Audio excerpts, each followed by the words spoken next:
Dear customer, we have an important update for you. So hi everyone, this is Rajnandan Singh and I welcome you all to Banking Unfold.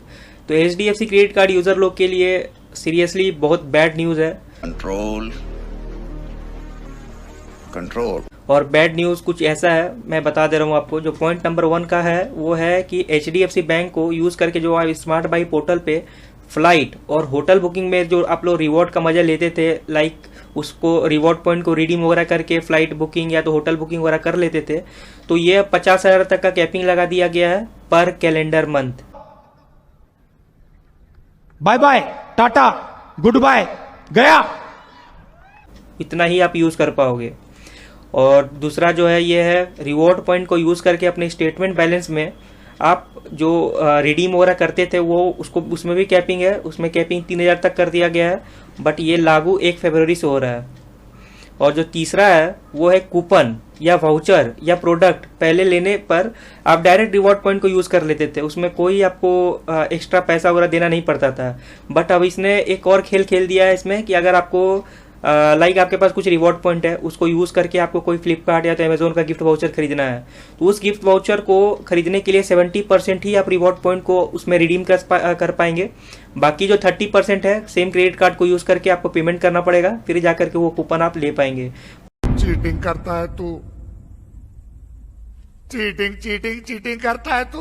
मतलब पहले होता था क्या कि आप reward point है direct आप अपना कूपन ले लो, बट इसमें अब 70% और 30% का इसने रेशियो जो स्प्लिट करके रखा हुआ है। जो 4th अपडेट है, रेंट पेमेंट और गवर्नमेंट ट्रांजेक्शन में कोई रिवॉर्ड पॉइंट नहीं मिलेगा आपको। मैं बोल रहा हूँ यार, बुरा लगता है भाई, आप लोग भी जानते हो यार।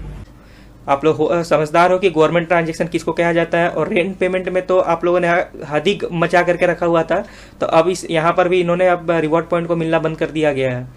और जो 5वां अपडेट इनके तरफ से निकल करके आया है वो है कि ग्रोसरी में अगर आप स्पेंड वगैरह करते थे, क्रेडिट कार्ड वगैरह यूज करते थे उसमें, तो आपका पर कैलेंडर मंथ में आप 1,000 ही रिवॉर्ड पॉइंट उससे आप अर्न वगैरह कर पाएंगे। बट अभी रुको, इनका बैड न्यूज का सिलसिला यहाँ से खत्म नहीं हुआ है। हम लोग चलते हैं और देखते हैं और क्या bad news HDFC credit card user लोग के लिए दिया गया है यहाँ पर। हाँ जी, तो कुछ और अपडेट कुछ ऐसा था कि रेंट पेमेंट को अगर आप थर्ड पार्टी में यूज करके अगर आप पेमेंट वगैरह करते थे तो उसमें 1% ऑफ टोटल ट्रांजेक्शन अमाउंट, इसका मतलब ये होता है कि आप जितना भी रेंट पेमेंट कर रहे हो उसमें 1% का फीस उसमें ऐड होगा। और ये जो ऐड होगा ये आपका जब आप उस कैलेंडर ईयर में जब दूसरी बारी आप पेमेंट वगैरह कर रहे हो रेंट पेमेंट में, तब से ऐड होना शुरू हो जाएगा। मींस अगर आप उस कैलेंडर ईयर में पहली बारी रेंट ट्रांजैक्शन वगैरह कर रहे हो थर्ड पार्टी ऐप को यूज करके, तो उसमें तो 1% का आपको ऑफ टोटल ट्रांजैक्शन अमाउंट आपको नहीं देना पड़ेगा। बट अगर आप उसी कैलेंडर ईयर में दूसरा रेंट का ट्रांजैक्शन वगैरह कर रहे हो थर्ड पार्टी एप्लीकेशन को वगैरह को यूज वगैरह करके, तो उसमें 1% ऑफ टोटल ट्रांजैक्शन अमाउंट आपका लगना शुरू हो जाएगा। साले को बम से उड़ा दूंगा एक बार हाथ में आ जाए तो।